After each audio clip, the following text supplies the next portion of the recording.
नमस्कार दोस्तों, आपका स्वागत है मेरे चैनल में। प्रस्तुत है जयशंकर प्रसाद जी द्वारा लिखी हुई कहानी तानसेन। एक छोटा सा सरोवर भी क्या ही सुंदर है। सुहावने आम और जामुन के वृक्ष चारों ओर से इसे घेरे हुए हैं।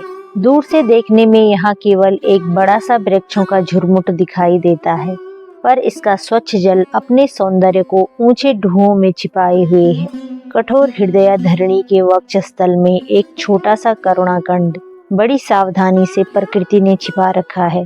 संध्या हो चली है। विहंग कुल कोमल कलरव करते हुए अपने अपने नीड़ की ओर लौटने लगे हैं।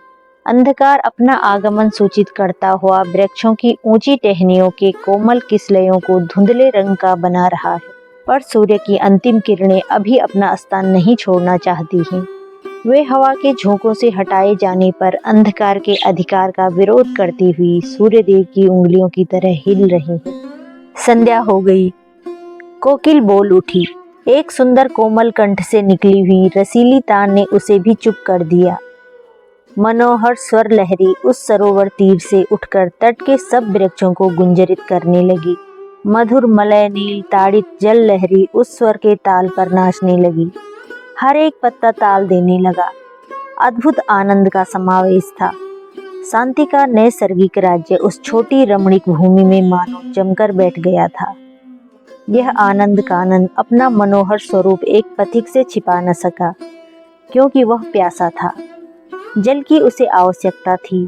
उसका घोड़ा जो बड़ी शीघ्रता से आ रहा था रुका और वह उतर पड़ा।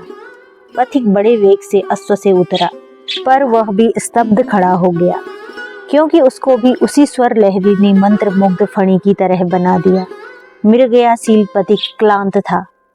वृक्ष के सहारे खड़ा हो गया। थोड़ी देर तक वह अपने को भूल गया।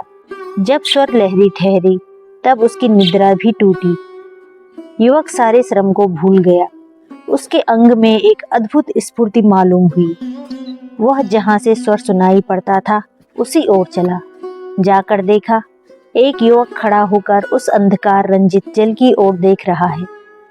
पथिक ने उत्साह के साथ जाकर उस युवक के कंधे को पकड़कर हिलाया। युवक का ध्यान टूटा। उसने पलट कर देखा। भाग दो। पथिक का वीर वेश भी सुंदर था।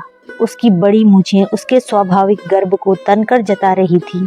युवक को उसके इस असभ्य बर्ताव पर क्रोध आया, पर कुछ सोचकर वह चुप ही रहा।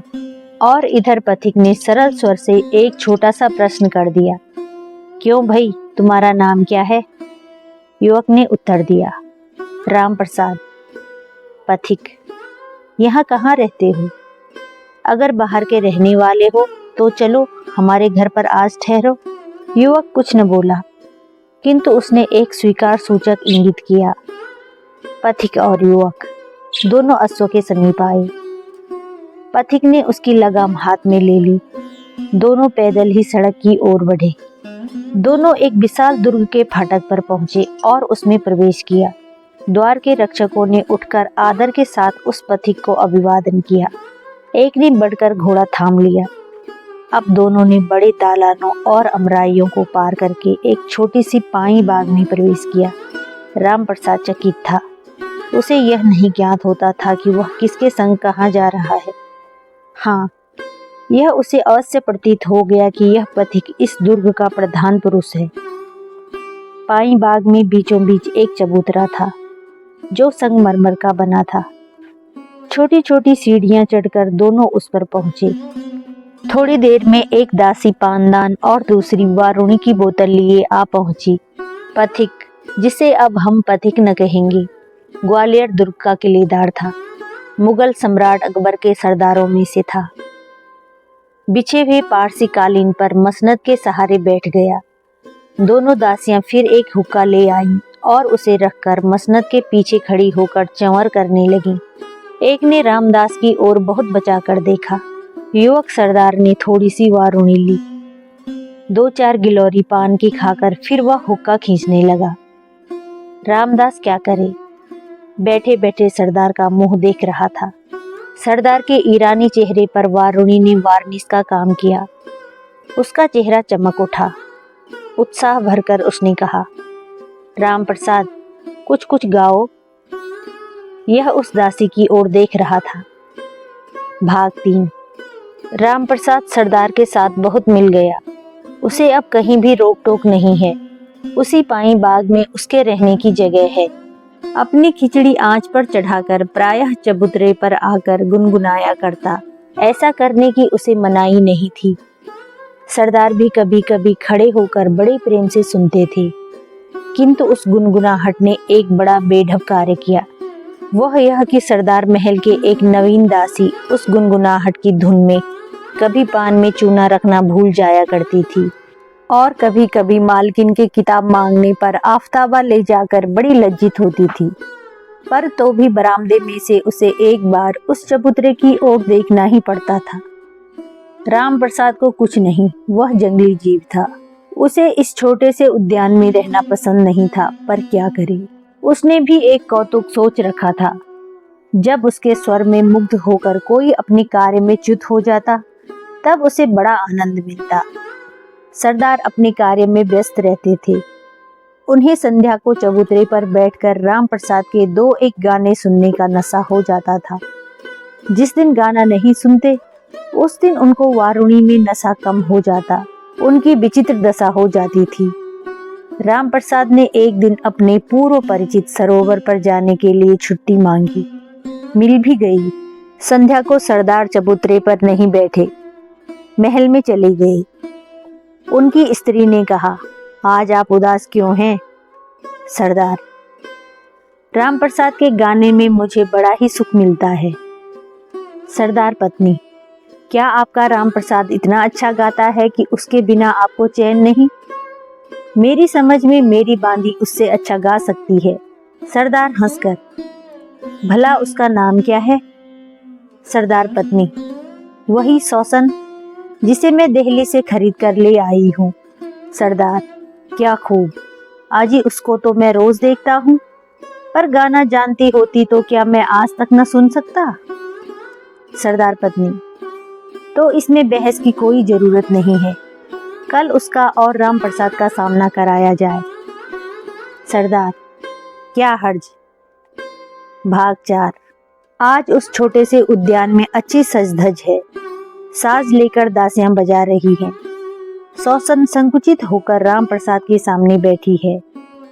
सरदार ने उसे गाने की आज्ञा दी। उसने गाना आरंभ किया। कहोरी जो कहिबे की होई, बिरह बिथा अंतर की वेदन सो जाने जे ही होई। ऐसे कठिन भये पिय प्यारे, काहे सुनाओ रोई। सूरदास सुख मुरि मनोहर ले जुगयो मन गोई। कमनीय कामिनी कंठ की प्रत्येक तान में ऐसी सुंदरता थी कि सुनने वाले, बजाने वाले सब चित्र लिखे से हो गए। रामप्रसाद की विचित्र दशा थी, क्योंकि सौसन के स्वाभाविक भाव जो उसकी ओर देखकर होते थे, उसे मुग्ध किए हुए थे। रामप्रसाद गायक था, किंतु रमणी सुलभ भ्रू भाव उसे नहीं आते थे। उसकी अंतरात्मा ने उससे सीधे से कहा कि सर्वस्व हार चुका। सरदार ने कहा, रामप्रसाद, तुम भी गाओ। वह भी एक अनिवार्य आकर्षण से, इच्छा न रहने पर भी गाने लगा। हमारो हृदय कलिसहु जीत्यो, फटत न सकी अजहु उही आशा, बरिस दिवस पर बीत्यो। हमहु समझू पर्यो नीके, करिह आशा तनु रीत्यो। सूर श्याम दासी सुख सोवहु, भयउ उभय मन चीत्यो। सौसन के चेहरे पर गाने का भाव एक बारगी अरुणिमा में प्रकट हो गया। रामप्रसाद ने ऐसे करुण स्वर से इस पद को गाया कि दोनों मुग्ध हो गए। सरदार ने देखा कि मेरी जीत हुई। प्रसन्न होकर बोल उठा, रामप्रसाद, जो इच्छा हो मांग लो। यह सुनकर सरदार पत्नी के यहाँ से एक बांदी आई और सौसन से बोली, बेगम ने कहा है कि तुम्हें जो भी मांगना हो हमसे मांग लो। रामप्रसाद ने थोड़ी देर तक कुछ न कहा। जब दूसरी बार सरदार ने मांगने को कहा, तब उसका चेहरा कुछ अस्वाभाविक सा हो गया। वह विक्षिप्त स्वर में बोल उठा, यदि आप अपनी बात पर दृढ़ हो तो सौसन को मुझे दे दीजिए। उसी समय सौसन भी उस बांदी से बोली, बेगम साहिबा, यही कुछ मुझे भी देना चाहें तो अपने दासीपन से मुझे मुक्त कर दे। बांदी भीतर चली गई। सरदार चुप रह गए। उसी समय सौसन भी उस बांदी से बोली, बेगम साहिबा, यदि कुछ मुझे देना चाहें तो अपने दासीपन से मुझे मुक्त कर दें। बेगम ने तुम्हारी प्रार्थना स्वीकार की और यह हार दिया है। इतना कहकर उसने एक जड़ाऊ हार सौसन को पहना दिया। सरदार ने कहा, राम प्रसाद, आज से तुम तानसेन हुई। यह सौसन भी तुम्हारी हुई, लेकिन धर्म से इसके साथ ब्याह करो।